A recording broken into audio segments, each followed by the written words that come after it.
Ay, la miseria nos fará felices,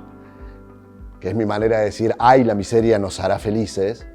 que es un juego con este título, con esta frase de Calderón.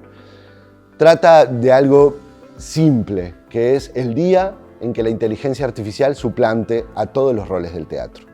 Ese día, todos los roles del teatro, productores, boleteros, técnicos, todos van a poder reconvertir su saber de planificación en cronogramas, producir dineros,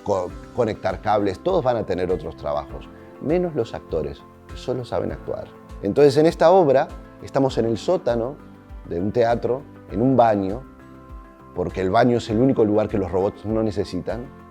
y entonces les han dado como sala de traspunte y asistentes a 3 viejos actores que ahora son asistentes, regidores, traspuntes, que son los encargados de prender y apagar la inteligencia artificial que hace funcionar el teatro. Un teatro, por otro lado, que todo el mundo adora, porque la inteligencia artificial hace muy buen teatro, y por eso nos ha suplantado.